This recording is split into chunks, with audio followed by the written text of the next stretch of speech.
हर महादेव। ओम नमः शिवाय।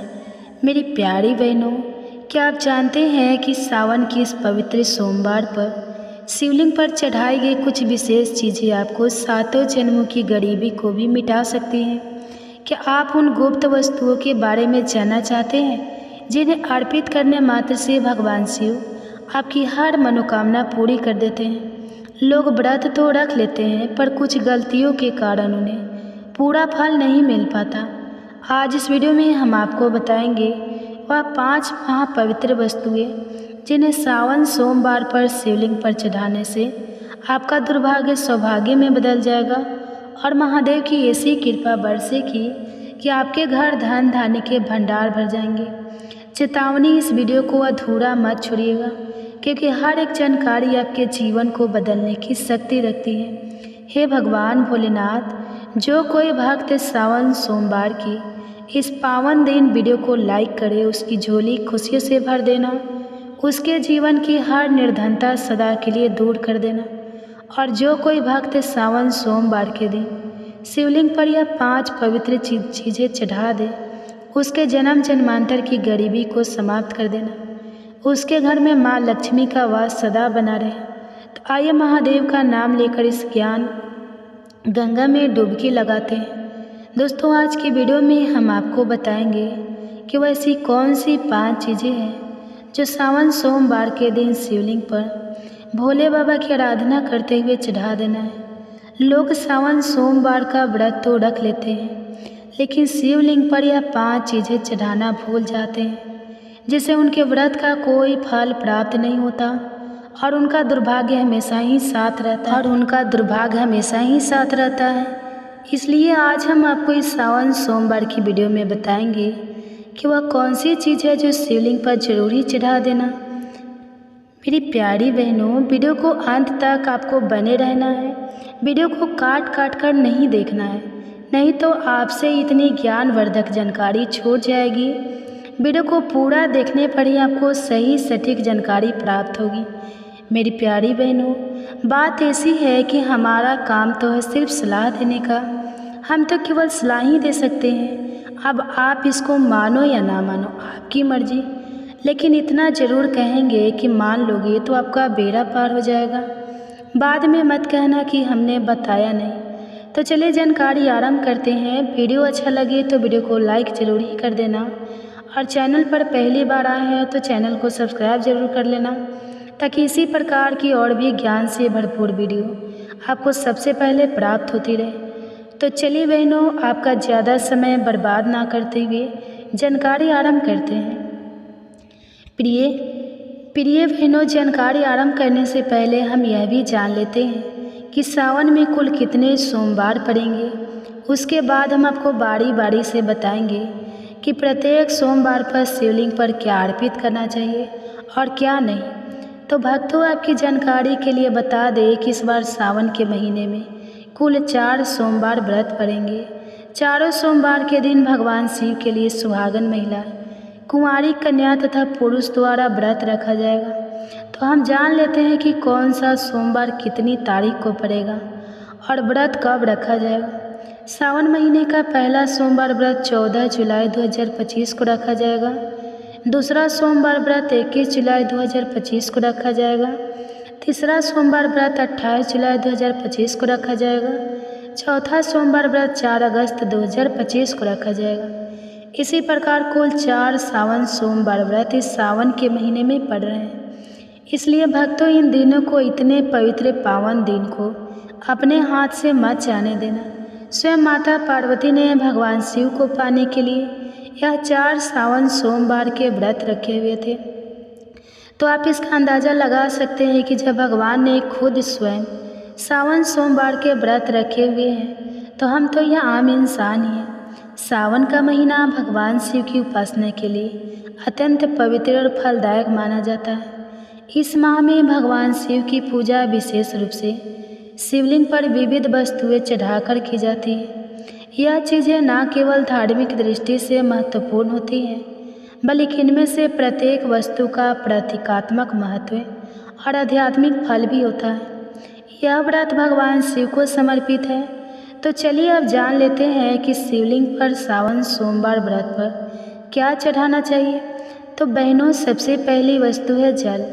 पवित्र जल। सोमवार व्रत के दिन शिवलिंग पर जल चढ़ाना बहुत ही पवित्र और उत्तम माना जाता है। इससे भगवान शिव प्रसन्न होते हैं। शिवलिंग पर जल चढ़ाने से शिवलिंग को ठंडक पहुंचती है। जल हमेशा साफ सुथरा हो। तांबे के बर्तन में आपको शुद्ध जल लेना है और उसमें कुछ बूंदे गंगा जल की डाल लेना है। जो जल है वह कुएं अथवा हैंडपंप या फिर गंगा जल शुद्ध होना चाहिए। बासी पानी शिवलिंग पर नहीं चढ़ाना है। जल चढ़ाने का नियम तांबे के पात्र में शुद्ध जल लेना है। आपके आसपास जो भी शिव मंदिर है वहाँ पर आपको जाना है। भगवान भोलेनाथ को दोनों हाथों से नमन करते हुए शिवलिंग पर जल चढ़ाना है। भगवान शिव को जल से अभिषेक करना अत्यंत शुभ होता है। कहा जाता है कि गंगा जी स्वयं उनकी जटाओं में विराजती हैं।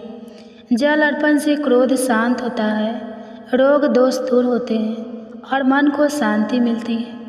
रोजाना शिवलिंग पर जल चढ़ाने से फल, मानसिक शांति, शुद्ध विचार और बाधाओं से मुक्ति मिलती है। जल चढ़ाते समय मन ही मन ओम नमः शिवाय मंत्र का जाप करना है। इससे भोलेनाथ आपसे प्रसन्न होंगे और आपको सावन सोमवार व्रत रखने का पूर्ण फल प्राप्त होगा। दूसरी वस्तु है दूध। दूध भगवान शिव को अत्यधिक प्रिय है। शिवलिंग पर दूध हमेशा शुद्ध ताज़ा गाय का दूध चढ़ाया जाता है या फिर बकरी का दूध भी आप शिवलिंग पर चढ़ा सकते हैं।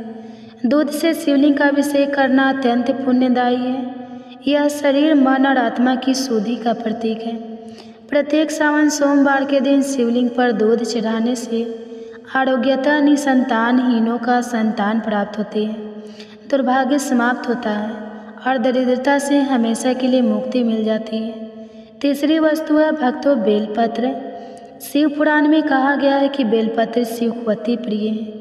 त्रिदली बेलपत्र उनके त्रिनेत्र, त्रिगुण और त्रिकाल स्वरूप का प्रतिनिधित्व करता है। बेलपत्र के प्रत्येक पत्ते से त्रिलोक, ब्रह्मा, विष्णु, महेश का प्रतीक है। इसलिए हमेशा शिवलिंग पर 3 पत्ते वाला बेलपत्र आपको अर्पित करना है। बेलपत्र कटा फटा नहीं होना चाहिए। बेलपत्र यदि 6 महीने पुराना भी होगा तो चल जाएगा, लेकिन 3 पत्ती वाला बेलपत्र शिवलिंग पर अर्पित किया जा सकता है। इससे ब्रह्मा, विष्णु, महेश तीनों प्रसन्न हो जाते हैं। शिवलिंग पर बेलपत्र चढ़ाते समय आपको यह ध्यान रखना है कि बेलपत्र हमेशा सीधे ही चढ़ता है। बेलपत्र को उल्टा करके ना चढ़ाए। अगर संभव हो सके तो बेलपत्र को शुद्ध जल से धोकर बेलपत्र के ऊपर चंदन लगाकर अब शिवलिंग पर बेलपत्र अर्पित करें। शिवलिंग पर पूरे बेलपत्र अर्पित ना करें, इससे शिव बहुत ही जल्दी प्रसन्न हो जाते हैं। सावन के प्रत्येक सोमवार के दिन शिवलिंग पर बेलपत्र चढ़ाने से पापों का नाश होता है, संतान सुख की प्राप्ति होती है और जो भी मनोकामना है वह पूर्ण होती है। चलिए बहनों, अब जान लेते हैं अगली वस्तु के बारे में जो हमें सावन के प्रत्येक सोमवार को शिवलिंग पर चढ़ानी है। तो वह वस्तु है धतूरा और भांग, जो कि शिव भगवान को सबसे अति प्रिय वस्तु है। कहा जाता है कि समुद्र मंथन में जब शिव ने हालाहल विष पिया तो उन्होंने उनके शरीर की अग्नि को शांत करने के लिए धतूरा और भांग का सेवन किया। इसे अर्पण करने से शिव की कृपा प्राप्त होती है। धतूरा थोड़ा सा विषैला फल है, लेकिन शिव भगवान को बड़ा अति प्रिय है क्योंकि यह शिव के विषपान का स्वरूप है। सावन सोमवार की पूजा में अगर धतूरा शामिल ना हो तो पूजा अधूरी मानी जाती है। भांग, जो कि शिव को बड़ी अति प्रिय है, वह आपको सावन सोमवार के दिन शिवलिंग पर चढ़ाना है। अगर इसे दूध में मिलाकर शिवलिंग का अभिषेक किया जाए तो और भी उत्तम है, अन्यथा आप इसे सीधे शिवलिंग पर चढ़ाकर भगवान शिव को प्रसन्न कर सकते हैं। सावन के प्रत्येक सोमवार के दिन शिवलिंग पर भांग धतूरा चढ़ाने से मानसिक विचारों और नकारात्मकता का अंत होता है, ग्रह दोषों से मुक्ति मिलती है और जो भी परेशानियां घर में चल रही है उसे हमेशा के लिए छुटकारा मिल जाता है। चौथी वस्तु है दही, जो कि भगवान शिव को अति प्रिय है। शिवलिंग पर दही चढ़ाने से शरीर में वात पित्त संतुलन होता है। यह आंतरिक शुद्धि और मानसिक संतुलन का प्रतीक है। सावन सोमवार व्रत के दिन शिवलिंग की दही से अभिषेक करना बड़ा ही शुभ माना जाता है। दही गाय के दूध से बना हुआ हो, जो कि घर पर तैयार किया गया हो। डेयरी से या मार्केट से आपको दही नहीं लाना है। आप गाय का दूध लेकर घर पर ही दही जमाकर सुबह पूजा में ले सकते हैं। प्रत्येक सोमवार के दिन शिवलिंग का अच्छी तरह से दही से अभिषेक करने से कितने भी पुराने से पुराने रोग क्यों ना हो, मुक्ति मिलती है, कार्यों में सफलता मिलती है। जो भी आप कारोबार शुरू करते हैं, कोई बिजनेस शुरू करते हैं, उसमें आपको भोलेनाथ की कृपा से सफलता अवश्य ही मिलेगी। दोस्तों, वीडियो में आगे बढ़ने से पहले वीडियो को लाइक कर दें और पूर्ण श्रद्धा भाव से कमेंट बॉक्स में हर हर महादेव जय भगवान शिव को जरूर लिखिए। जो कोई भक्त सावन के महीने में सच्चे मन से शिव भगवान की उपासना करता है, भगवान उसे भक्ति से कभी भी रुष्ट नहीं होते, हमेशा ही अपना आशीर्वाद बनाए रखते हैं। भोलेनाथ तो वास्तव में भोले हैं, एक लोटा जल से ही प्रसन्न हो जाते हैं। लेकिन कुछ ऐसी सामग्री है जिन्हें अगर हम सावन सोमवार के दिन शिवलिंग पर अर्पित करते हैं तो पूजा पाठ करने का जो फल है वह 100 गुना अधिक बढ़ जाता है। तो चले जानते हैं कि वह कौन सी वस्तु है। घी शिवलिंग पर सावन सोमवार के दिन घी चढ़ाना बहुत ही पवित्र माना जाता है। घी चढ़ाने से जीवन में ऊर्जा का संचार होता है, साहस और सकारात्मकता आती है। यह दीप की लौ से शुभ तत्व है। अगर शिवलिंग पर घी का दीपक जलाया जाए तो कभी भी मनुष्य के जीवन में अंधकार नहीं होता है, हमेशा ही उजाला होता है। प्रत्येक सोमवार पर शिवलिंग पर घी चढ़ाने तथा घी का दीपक जलाने से अग्नि ऊर्जा और ओम का प्रतीक है।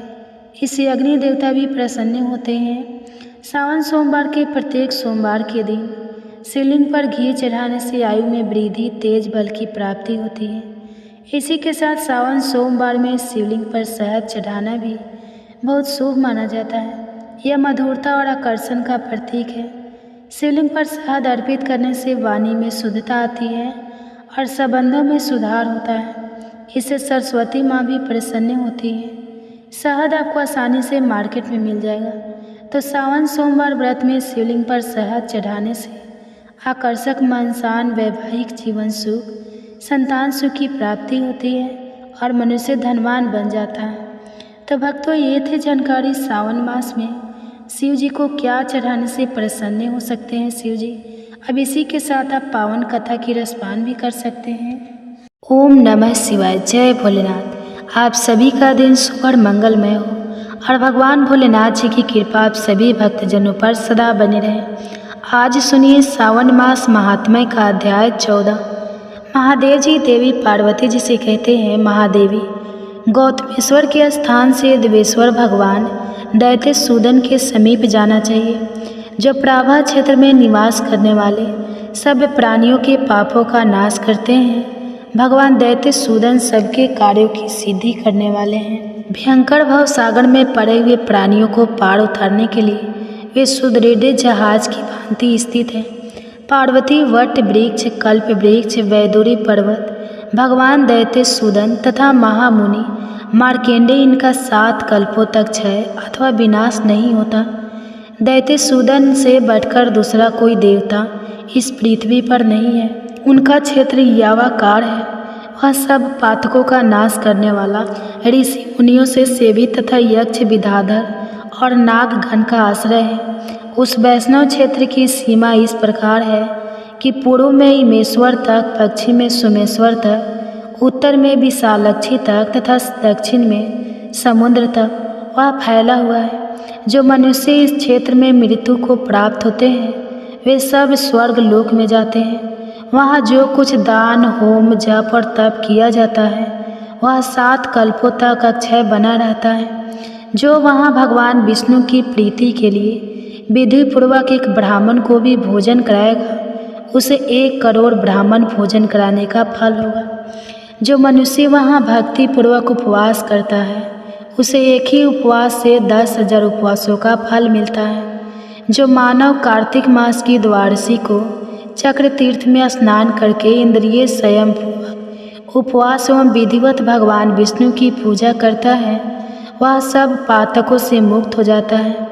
देवी पार्वती जी ने पूछा, भगवान श्री विष्णु का दैत्य सूदन नाम किस समय और किस प्रकार हुआ, यह बताइए। तब महादेव जी कहने लगे, देवी, भगवान दैत्य सूदन विष्णु के नाम अनादि और अनंत है। प्रत्येक कल्प में उनके नए नए नाम प्रसिद्ध होते हैं। पूर्व कल्प में उनका नाम श्रीयावत था, दूसरे कल्प में वामन हुआ, तीसरे में वो ब्रजांग कहलाए, चौथे में कमला प्रिय नाम हुआ, पाँचवें में दुख हरता, छठे में पुरुषोत्तम और सातवें कल्प में वे दैत्य सूदन नाम से प्रसिद्ध हुए। पूर्व काल में देवताओं और असुरों में बड़ा भारी युद्ध हुआ। उसमें देव कंटक दानव से पराजित होकर सब देवता क्षीर सागर में निवास करने वाले श्री हरि की शरण में गए और प्रणाम करके उनकी स्तुति करने लगे। देवतागण बोले, देव जगन्नाथ आपकी जय हो। आप दैत्यों और असुरों का मान और मर्दन करने वाले हैं। आपने ही वराह रूप धारण करके इस पृथ्वी का उद्धार किया था। मत्स्य रूप से आपने ही समुद्र के जल से वेदों का उद्धार किया है। जब क्षीर सागर का मंथन हो रहा था उस समय क्रूर रूप धारण करके आपने अपनी पीठ पर मंदराचल उठाया और लक्ष्मी जी का उद्धार किया। आपको नमस्कार है। आप लक्ष्मीपति हैं। लक्ष्मी जी ने आपका आश्रय लिया है।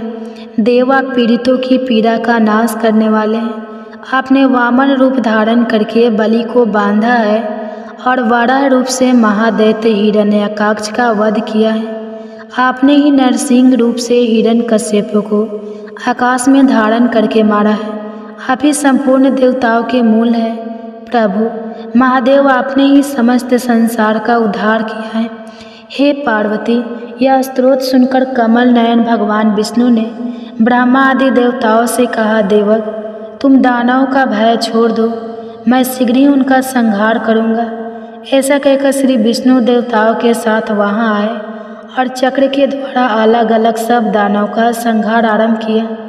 यह देखकर सब दानव भय से विकल होकर भागने लगे। प्रभास क्षेत्र में आकर उन्होंने समुद्र की शरण ली। भगवान ने अपने चक्र से सब दैत्यों का सफाया कर डाला। उनके मारे जाने पर देवताओं, ब्राह्मणों तथा तपस्वी जनों का कल्याण हुआ। संसार की व्याकुलता दूर हुई और सबका चित्त स्वस्थ हुआ। तभी से भगवान विष्णु का नाम दैत्य सूदन हुआ। उनका दर्शन करके मनुष्य 7 जन्मों तक जड़, अंध, दरिद्र और दुखी नहीं होता। श्रवण नक्षत्र में द्वादशी का योग पुण्यदायक है तथा रोहिणी नक्षत्र में अष्टमी का संयोग शुभ है। उस समय भगवान दैत्य सूदन के शयन और उत्थापन का उत्सव होता है। उस अवसर पर दैत्य सूदन के समीप एक एक उपवास का 10 उपवास के बराबर फल होता है। चंडाल, सौपज और पशु पक्षी भी वहाँ प्राण त्याग करने पर वैकुंठ धाम में जाते हैं। कार्तिक और वैशाख मास में वहाँ श्राद्धापूर्वक 1 मास तक उपवास करें। उस समय एक एक उपवास का कोटि कोटि उपवास के बराबर फल होता है। विष्णु क्षेत्र का ऐसा ही प्रभाव है। जो वहाँ 1 मास या 1 पक्ष तक दीप दान करता है उसे कोटि गुने फल की प्राप्ति होती है।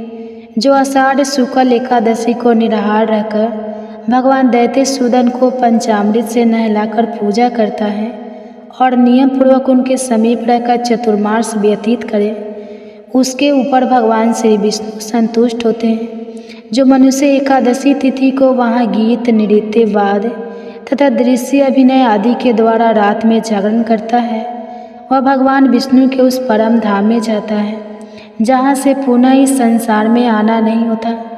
जिनकी निद्रा दैत्य सूदन के समीप जागरण में बीत जाती है वे स्वप्न में भी यम मार्ग, यमपुरी, यमदूत तथा अस्पत्र वन आदि नरकों का दर्शन नहीं करते। जो एकादशी को उपवास करके द्वादशी के दिन वहाँ नैवेद्य तुलसी पत्र भक्षण करता है उसकी कोटि कोटि हत्याओं का नाश हो जाता है। हे पार्वती, सब पातकों का नाश करने वाले चक्र तीर्थ में स्नान करके भगवान दैत्य सूदन की सेवा के लिए पीले वस्त्र, गौ तथा स्वर्ण का दान करना चाहिए। महादेव जी कहते हैं, पार्वती, दैत्यों का संहार करने के बाद भगवान विष्णु ने जहाँ अपने चक्र को धोया वही 8 करोड़ तीर्थों को लाकर स्थापित किया। उसमें सुदर्शन को शुद्ध करके उन्होंने उस तीर्थ का चक्र तीर्थ नाम रख दिया। चक्र तीर्थ में कुल 8 करोड़ 80 हजार तीर्थ है।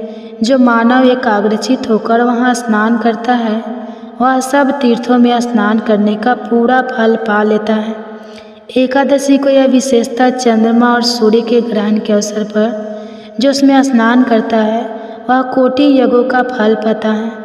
पूर्व कल्प में इसका नाम कोटि तीर्थ था, दूसरे कल्प में श्रीनिधान, तीसरे में सतधार और चौथे में चक्र तीर्थ के नाम से इसकी प्रसिद्धि हुई। उस वैष्णव क्षेत्र का प्रमाण आधा कोस बताया गया है। उसमें ब्रह्मा हत्या नहीं प्रवेश कर पाती। उस क्षेत्र में जाकर जो मास, उपवास, अग्निहोत्री, पतिव्रता स्त्री एवं स्वाध्याय परायण तथा यज्ञशील मानव, चंद्रयान आदि तप, तिल जल से पितरों का तर्पण, श्राद्ध, एक रात्रि व्रत, द्वितीय व्रत, त्रिरात्र व्रत, कृच्छ्र सांत्वन, मासोपवास या अन्य कोई पुण्य कर्म करते हैं वह अन्य क्षेत्रों की अपेक्षा कोटि गुना पुण्यदायक होता है। चक्र तीर्थ से पूर्व दिशा में महादेवी योगेश्वरी का स्नान है। पूर्व काल में महिषासुर नामक एक बड़ा भयंकर दैत्य हो गया है। वह इच्छा अनुसार रूप धारण करने वाला था और तीनों लोगों को अपने वश में करके सुख से रहता था। एक समय ब्रह्मा जी ने एक मनोमयी कन्या उत्पन्न की। वह पृथ्वी पर अप्रतिम सुंदरी थी। उस रूपवती कन्या ने बड़ी घोर तपस्या की। एक दिन देवर्षि नारद जी ने उस कन्या को देखा और महिषासुर के समीप गए। महिषासुर ने मुनि का बड़ा स्वागत सत्कार किया और कुशल मंगल पूछते हुए कहा, नारद जी, यहाँ पधारने का क्या कारण है, बताइए। तब मुनि बोले, महादैत्य, जम्बू द्वीप में एक अनुपम सुंदरी कन्या उत्पन्न हुई है। उसके जैसा रूप मैंने स्वर्ग, पृथुलोक और पाताल में भी ना तो देखा है और ना सुना ही है। मुनि की यह बात सुनकर महिषासुर बड़ी भारी सेना के साथ प्रभा क्षेत्र में गया, जहाँ वह कन्या तप करती थी। वहाँ उस असुर ने उससे इस प्रकार प्रार्थना की, वीरू, तुम मेरी स्त्री हो जाओ, यह तपस्या तुम्हारी जवानी के विरुद्ध है। उसकी बात सुनकर वह तपस्विनी हंस पड़ी। हंसते समय उसके मुख से सहस्त्रों भयंकर स्त्रियाँ हाथों में अस्त्र शस्त्र लिए निकली। उन सब ने महिषासुर की सारी सेना का संहार कर डाला। तो प्रिय श्रोता, आज के अध्याय यहीं समाप्त हुआ। इसके आगे का अध्याय आप कल सुनेंगे। अब आप सुनिए भगवान शिव की बहुत ही सुंदर कथा। एक समय नारद मुनि कैलाश पर्वत पर भगवान शिव से मिलने के लिए पहुँचे और माता पार्वती को प्रणाम किया। फिर माता ने पूछा कि आइए देव ऋषि नारद, आपको कैसे आना हुआ। नारद मुनि बोले, हे माते, मैं तो भगवान शिव और आपके दर्शन करने के लिए आया हूँ, पर महादेव कहीं दिखाई नहीं दे रहे। फिर माता पार्वती बोली कि वे तो भ्रमण करने के लिए गए हैं, कुछ देर में ही लौटेंगे। फिर देव ऋषि नारद और माँ पार्वती आपस में वार्तालाप करने लगे। तभी देव ऋषि नारद जी ने माता पार्वती से पूछा कि हे माते, क्या आप अमर कथा के बारे में जानती हैं। फिर माता ने पूछा, अमर कथा वो कौन सी कथा है, उसके बारे में तो मैं नहीं जानती। फिर देव ऋषि नारद बोले कि माते, जब भगवान भोलेनाथ आएंगे तब आप उनसे इस बारे में पूछना। अच्छा माते, मैं चलता हूँ। नारायण नारायण। प्रिय भक्तों, माता पार्वती सोच में पड़ गई कि ऐसी कौन सी कथा है जो स्वामी ने मुझसे नहीं कही। तभी भोलेनाथ कैलाश पर लौट आते हैं। माता पार्वती उनसे इस बारे में चर्चा करती हैं कि हे प्रभु, आपने मुझे कभी अमर कथा के बारे में क्यों नहीं बताया। मुझे आज और अभी अमर कथा सुननी है। फिर भगवान शिव बोले कि ठीक है देवी, मैं आपको आज अमर कथा सुनाऊंगा, परंतु उसके कुछ नियमों का पालन आपको करना पड़ेगा। अमर कथा के दौरान आपको एक क्षण के लिए भी सोना नहीं है। आप बीच बीच में हुंकार भरती रहना, ताकि मुझे आभास रहे कि आप कथा सुन रही है, क्योंकि मेरे नेत्र भी उस क्षण बंद रहेंगे। फिर माता बोली कि ठीक है स्वामी, मैं ऐसा ही करूँगी। माता पार्वती के अनुरोध पर भगवान शिव ने उन्हें अमर कथा सुनाने का निर्णय लिया। लेकिन यह कथा इतनी रहस्यमय और प्रभावशाली थी कि वह नहीं चाहते थे कि इसे कोई और जीव सुन सके। इसलिए उन्होंने अमर कथा सुनाने के लिए एक एकांत, निर्जन और अत्यंत पवित्र स्थान चुना, अमरनाथ की गुफा। क्योंकि जो कोई भी इस अमर कथा को सुन लेता है वह अमर हो जाता है। प्रिय भक्तजनों, पुराणों में ऐसा कहा जाता है कि शिव जी ने देवी पार्वती को अमरनाथ की गुफा में अपनी साधना की अमर कथा सुनाई थी, जिसे हम अमृतत्व कहते हैं। इस गुफा तक पहुंचने से पहले भगवान शिव ने एक एक करके अपने सभी प्रतीकों का त्याग किया, ताकि वे संसार से पूरी तरह मुक्त होकर इस रहस्य को केवल पार्वती जी को ही सुना सके। यात्रा की शुरुआत में भगवान शिव ने सबसे पहले अपने प्रिय वाहन और असीम भक्ति का प्रतीक नंदी को त्याग। यह वह स्थान है जिसे आज पहलगाम के नाम से जाना जाता है। नंदी शिव जी के सबसे पुराने और समर्पित सेवक माने जाते हैं। नंदी का त्याग इस बात का संकेत था कि अब भगवान शिव सांसारिक दायित्वों और प्रतीकों से खुद को विरक्त कर रहे हैं। आगे बढ़ते हुए भगवान शिव ने अपने मस्तक पर सुशोभित चंद्रमा को त्याग दिया। यह स्थान चंदनवाड़ी कहलाता है। चंद्रमा शिव के सौम्य और शांत स्वभाव का प्रतीक है। इसका परित्याग यह दर्शाता है कि शिव अब पूर्ण तपस्या और योग की स्थिति में प्रवेश कर रहे हैं। इसके बाद भगवान शिव ने अपने गले में लिपटे हुए वासुकी नाग को भी छोड़ दिया। जिस स्थान पर उन्होंने वासुकी का त्याग किया वह शेषनाग झील के रूप में जाना जाता है। वासुकी नाग शक्ति, नियंत्रण और जागरूकता के प्रतीक है। शिव जी के जटाओं में विराजमान जीवनदायिनी माँ गंगा को भी उन्होंने त्याग दिया। जिस स्थान पर उन्होंने माँ गंगा को मुक्त किया वह स्थान आज पंचतरणी के नाम से जाना जाता है। पंचतरणी का अर्थ है 5 नदियाँ, और यह माना जाता है कि यहाँ 5 पवित्र धाराएं प्रभावित होती हैं जो 5 तत्वों का प्रतिनिधित्व करती हैं, जैसे पृथ्वी, जल, अग्नि, वायु और आकाश। गुफा में प्रवेश करने से पहले भगवान शिव ने अपने पुत्र गणेश जी को द्वार पर नियुक्त किया और आदेश दिया कि जब तक अमर कथा पूरी ना हो जाए तब तक कोई भी उस गुफा में प्रवेश ना कर सके। जब सभी प्रतीकों का त्याग कर शिव जी संसार से पूरी तरह विरक्त हो गए, तब उन्होंने गुफा में पार्वती जी को अमरता का रहस्य सुनाया। ऐसा माना जाता है कि यह कथा इतनी दिव्य और प्रभावशाली थी कि जो भी इसे सुन ले वह मृत्यु के बंधन से मुक्त हो जाता है। इसके बाद माँ पार्वती सहित उन्होंने गुप्त गुफा में प्रवेश किया और अमर कथा माँ पार्वती को सुनाने लगे। हे प्रिय भक्तों, लेकिन कथा सुनते सुनते देवी पार्वती को तो नींद आ गई और वह सो गई, जिसका शिव जी को पता नहीं चला। भगवान शिव अमर होने की कथा सुनाते रहे। उस समय 2 सफ़ेद कबूतर शिव जी से कथा सुन रहे थे और बीच बीच में हूँ हूँ की आवाज़ कर रहे थे। शिव जी को लगा कि माता पार्वती कथा सुन रही है और बीच बीच में हुंकारा भर रही है। इस तरह दोनों कबूतरों ने अमर होने की पूरी कथा सुन ली थी। कथा समाप्त होने पर भगवान शिव का ध्यान देवी पार्वती की ओर गया, जो कि सो रही थी। अरे देवी पार्वती तो गहरी निद्रा में है, तो फिर यह हुंकारा कौन भर रहा था? अचानक महादेव जी की दृष्टि अमर कथा को सुनते हुए उन कबूतरों पर पड़ी, तो वे क्रोधित हो गए और उन्हें मारने के लिए आगे बढ़े और बोले, मेरे क्रोध से तुम दोनों को कोई नहीं बचा सकता, तुम्हें इसका दंड अवश्य मिलेगा। कबूतर बोले, हे प्रभु, हमें क्षमा कर दीजिए, हमने अनजाने में ही भूल की है, पर हमने आपसे अमर होने की कथा भी सुन ली है। यदि आप हमें मार देंगे तो अमर होने की यह कथा झूठी हो जाएगी। इस पर भगवान शिव का क्रोध शांत हो गया। माता पार्वती बोली, हे प्रभु, इन दोनों का इसमें कोई भी दोष नहीं है।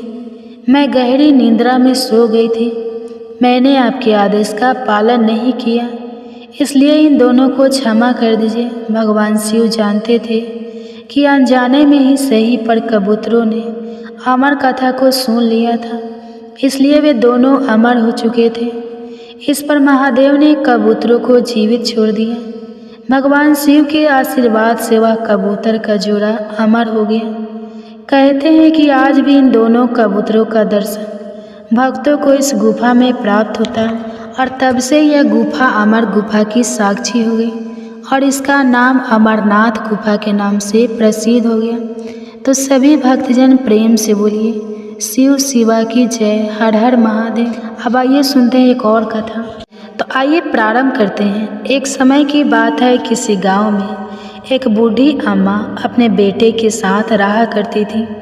माँ बेटे बहुत मेहनत मजदूरी करके अपना गुजारा किया करते थे। एक बार बूढ़ी अम्मा के मन में विचार आया कि अब उसका पुत्र विवाह के योग्य हो गया है, अब उसे अपने लिए बहू लेकर आनी चाहिए। और कुछ समय के बाद बूढ़ी अम्मा ने अपने बेटे का विवाह एक सुशील कन्या से करवा दिया। उसकी बहू बहुत ही सुंदर और सुशील और संस्कारी थी। वह प्रतिदिन जल्दी उठकर घर की साफ सफाई, स्नान आदि करती और भगवान शिव का अपने घर में ही पूजन किया करती थी। विवाह के कुछ समय बाद सावन का महीना आया और बूढ़ी अम्मा की बहू भगवान भोलेनाथ की अनन्य भक्त थी।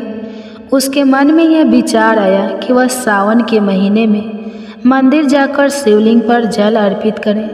अपने मन में आए इस विचार को उसने अपनी सास से कहा कि हे माता जी, सावन का महीना शुरू हो गया है, मैं शिव मंदिर जाकर पूजा पाठ करना चाहती हूँ, शिवलिंग पर जल अर्पित करना चाहती हूँ। लेकिन बूढ़ी अम्मा ने उसे मना कर दिया और कहा कि घर में ही पूजा कर लो, मंदिर जाने से तो समय बर्बाद होगा, इतने समय में घर का सारा काम हो जाएगा।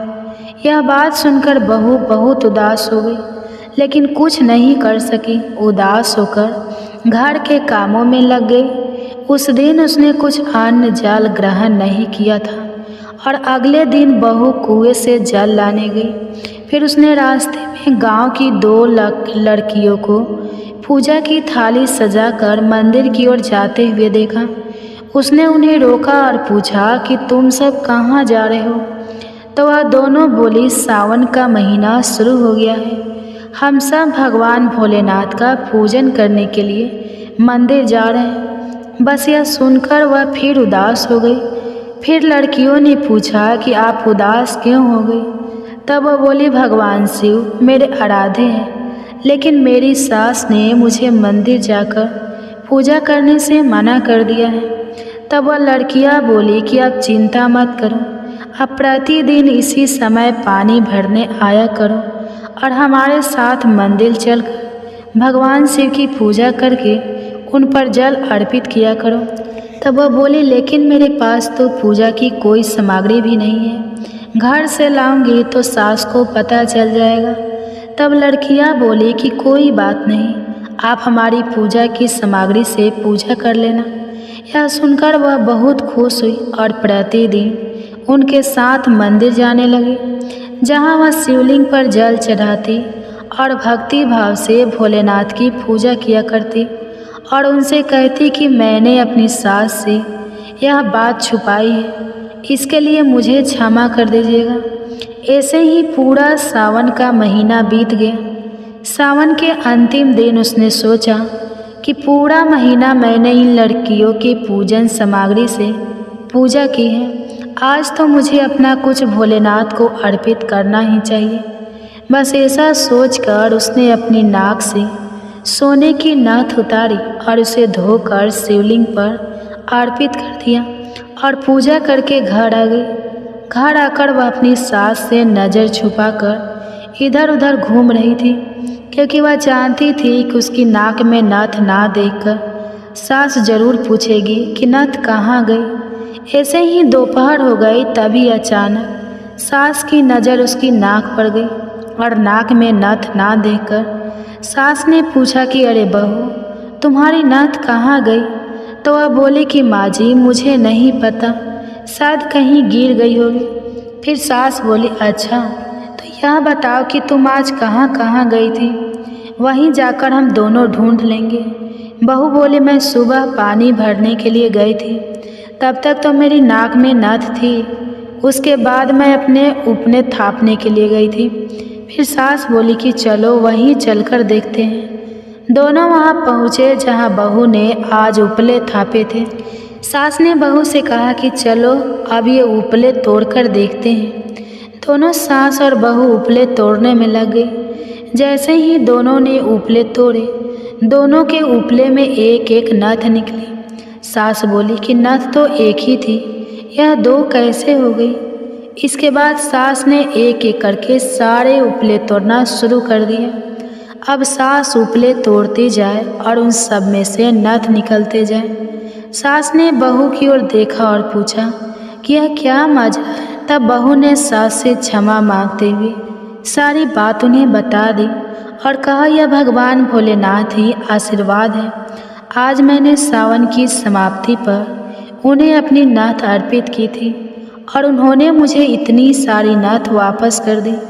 सास बहू की बात को सुनकर बहुत खुश हुई और बोली, सावन माह में स्नान, जप, तप और दान का इतना महत्व है, तो अगले साल से हम दोनों मिलकर शिवलिंग पर जल चढ़ाएंगे और पूजा पाठ करेंगे। अगला सावन का माह आने पर दोनों सास बहू ने नियम से सावन का स्नान किया, पूजा पाठ किया, जप तप किया। भगवान भोलेनाथ की कृपा से बूढ़ी अम्मा का घर अन्न धन के भंडार से भर गया। बहू को एक सुंदर पुत्र रत्न की प्राप्ति हुई। हे भोलेनाथ, जैसी कृपा आपने बूढ़ी अम्मा और उनकी बहू पर की, वैसे ही इस कहानी को सुनने वाले, सुनाने वाले और हुंकारा भरने वाले सभी पर करना। ओम नमः शिवाय। हर हर महादेव। तो ये थे सावन मास में सुनने वाले भगवान शिव के सच्चे भक्त की कहानी। आपको कैसा लगा कमेंट्स करके ज़रूर बताएं। अगर वीडियो अच्छी लगी है तो लाइक कीजिएगा, चैनल पे नए हैं तो चैनल को सब्सक्राइब करके साथ ही बेल आइकन प्रेस कर लीजिएगा, ताकि ऐसे ही वीडियो की नोटिफिकेशन आप सबके पास सबसे पहले पहुंचे। हो सके तो ज़्यादा से ज़्यादा अपने फैमिली फ्रेंड के साथ शेयर कीजिएगा।